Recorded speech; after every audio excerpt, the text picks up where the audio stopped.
when my husband was in the Navy, and I was really closed off, and I didn't want to branch out to meet people. I just was happy with my own little circle. And he said, you really need to try. You just really need to try. And I said, and I'm so grateful to my husband that he said, you really need to try. Just go with an open mind. Right. Just because they aren't the same as you doesn't mean that there's not good friends available, and even to this day I still keep in touch, and we lean on each other. There's someone really sick in the family, and we all got together and we wrote letters, and we contributed some, we just tried take care of each other, and that's good. So you believe in praying and paying attention to the kind of person that you're choosing in your circle. Really, got to pay attention to, and that takes time. I mean, because I'm a very social person, so it's easy for me to talk to all kinds of people.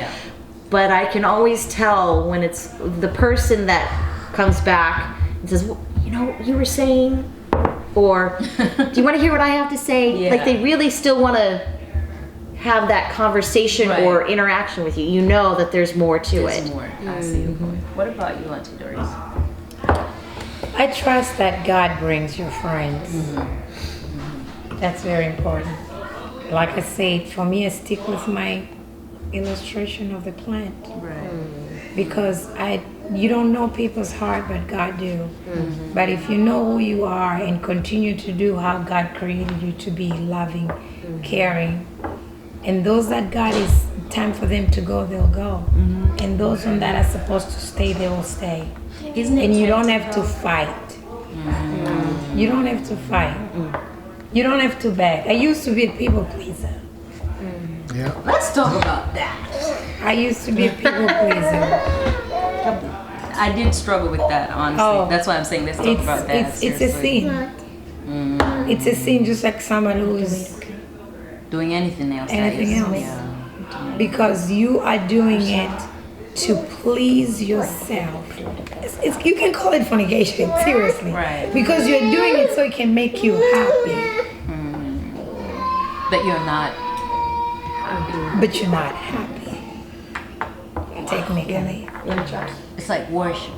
Yes. It's worship. It turns into worship. But then that's not fair for your friend. And for yourself. And for yourself. Mostly for yourself. And then shame on you. To God. But I still go back to that identity. Because when you don't know yourself, you think you have to please all these people to love you, to be with you, to be your friend, or knowing who you are in Christ. But when you learn that, doesn't mean you won't struggle. You still will struggle because you get disappointed by things people do or say or whatever. But if you stay in your word and you believe what you believe, and does it get any easier? Sometimes, but there's still some struggles.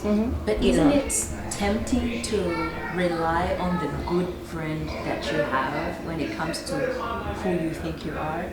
Oh, every time. All the time, right? All the time. Because just because we know who we are in Christ doesn't take away that fact that you still have those, you still have those issues. It doesn't take it away. It's just how you wake up and say, oops. She or he is not the source. It's not and for me, I think I found that peace and happiness are important to me. Positive environment, peace, happiness. But what that looks like to her, to you, is different from what it looks like to me. So everybody has to really know what does that, mean to them or look like to them, and make, those things happen.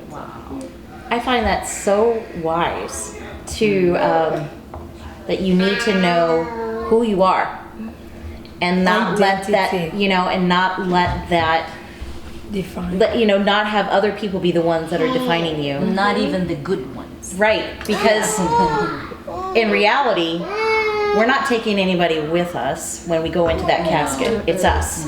And when we, in our soul, we would like to bring them along in the end, of course, but we're the one that meets God. you know? True. And so we need to answer to him. And it has taken me a long time to say, yeah, I'm a daughter of the King. Yeah. And that's okay. And if you don't like that, that's okay. I'm not gonna hide who I am, but I'm also not gonna push it on you. I want to finish with this. Is it pride for a person to say, I know who I am, this is the line and you're not crossing here? Honey. It could be. Okay. What is it? There's two It sides. could Is to it pride? It could be, depending on how And how you say it, and how you say it, and how you use How's it. it comes from your heart. However, though, it So goes it back comes to the from- identity. Yes. Because once you know your identity, Careful. then Please you be don't careful. have to say it. Right. But in your mind, those things, you can put that line and say, no, no. But you don't have to say it, because it can come Right, across. because I can stand here all day long and I say I know who I am in God, but I'm hiding under the bed trying to call all these people and make Right. them be who, Exactly, yes. what they are to me. Right. The thing about it is you don't have to broadcast what you are, what you believe, or what you do. They're gonna know. And that's why we struggle with social media, because you post these things or people post, and like Facebook to me, and I respect what you're saying, is not a community to me, because and I'm off of it right now because it's fake. Right. Everybody has a different Right. take, and that's fine. But I guess what my situation is, and I do have private groups that I follow, but I think it's also especially that I was Please. taken aback during the political season, and just different things, and I'm like, okay, this is too negative for me. And then I think I was burnt by knowing that there was some people that I looked to or that I thought were my leaders that were, not that I need to tell you who you need to support, but if we're going through this as Black people and you say this is okay, then but that's my issue, it wasn't their issue. That was my heart that was being taken to a bad spirit, which I said, okay, I have to detach to clear my spirit. Right. Because it's not about the other person, it's me. And there's no one, you can't really rely on blaming someone else for you to feel better. Exactly.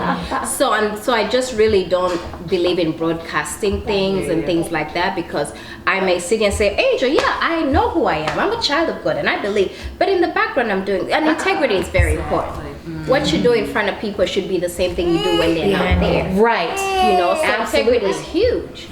But one thing, to me, social media, I'm always looking at it as healing to people.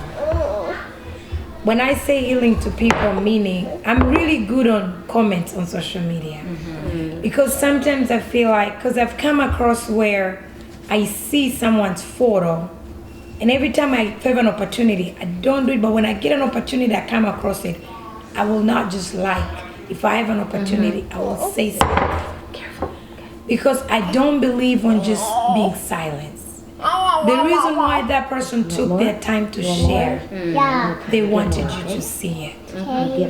And applaud them. Because my biggest problem that I have is that most people don't tell each other good stuff until we're dead. Someone is dead. Very true. Yes. Right. So the reason why because I probably would know the entire of your story, because I don't live with you. By you sharing those stories, they give me an opportunity to express my heart to you. Now, I've come across someone who say, that was fake. I'm really going through a hard time in my marriage. Oh wow. I was just putting there, I just wanted to put something. You know what? I told that person, I think I like that because you have faith. Right. That's not fake. Right. You have faith. Right. Because faith, what is faith? Being sure. It's the assurance. Of what? What you're hoping for. Your marriage is crumbled behind the scene, but you're putting a picture of your husband because your heart. So you're trying to think, still believe it. So I don't look at, to me, on that part. Yes, when Joanne was talking about the politics on that, yes, that was a little cruel. That was a little cruel. Somebody overuse it. But again, like you said, you don't have to tell someone, stop. What I do, look. Because I had to decide me. Yes. Because then if I see, like I'm saying, I see this person, okay, they're posting their lovey-dovey with the husband, but I really know what they're going through. I'm human. I have a judgmental attitude. I say, you know what I mean? So for me, and that's why even when the political things were going on, my spirit was getting bad. All right, yeah. And bad towards where I was like, okay, when I see this person at church, I'm not hugging them. I had to work on me. I am not going to try to worry about that person. That's what we're talking about. You say, you know what? Yeah, I have to. And for me, I guess that's why I took a break from it, because, okay, bottom line, it wasn't building me. Right. Not spiritually, not business-wise, not anything. It wasn't, what is it doing for me? Apart from, and that's the other thing, the other day in 180, when we had Pastor Benjamin Hope, and he really was talking to the youth about social media. And he said, do you prefer to have more likes than life? You know what I mean? Because we do. When I was waking up in the morning, I haven't even prayed. I haven't opened my Bible. I haven't said thank you, God, for waking me up. I'm busy scrolling. It's 5 a.m. in the morning. What am I looking for? So for me, it was more taking my time away from the things that should be important to me. So it's not even necessarily about what people were posting. It's more about how, what it was taking away from me and what is important in my life. Do men struggle with identity? A lot. But we don't show emotion like women. But it affects a lot. In so many areas. Let me give you an example. One, whether you like it or not, men's confidence is based on 2 or 3 items. Overall, money, ability to have kids and other things to provide, those kind of things. Those are the critical ones. So how do you use social media? So there are various groups of people. You can use your social group to intimidate others that you are more money, you are more muscular, whatever, all crazy thing. Or you can use it also to support others who may not feel it better, or you can use it for business to raise yourself up, those kind of things. So that is another area you can use your social media for. But majority of people, that's why, especially men, you find out, let's say, I'm giving you an example. You wake up in the morning, what is Diamond is doing? What is Alikiba is doing? What is maybe this musician, Davido in Africa is doing? What about this musician in America? So you're just like from one page to another page, what type of shoes he's wearing. Men do that a lot. But if you don't reach at a certain point to identify who you are and what you want to do in this life, you end up to live someone else's dream. So that's information about other people. Yes, you have so many information, and then what they're going to wear, it can affect you what you're going to spend yourself. So men, they have that, but they might not talk like women, like, oh, this Chanel or whatever, those crazy things. They cannot do that, but you see, like, either you don't have that one, and it can kill men's like self-confidence at all. So you can even approach a woman, he says no, you think, oh, it's because I'm not having 6 packs, or because I don't have I have bald head, because of, like, you can start like putting problem. No, I'm not interested with you. Simple like that. Yes. So, but because you have created that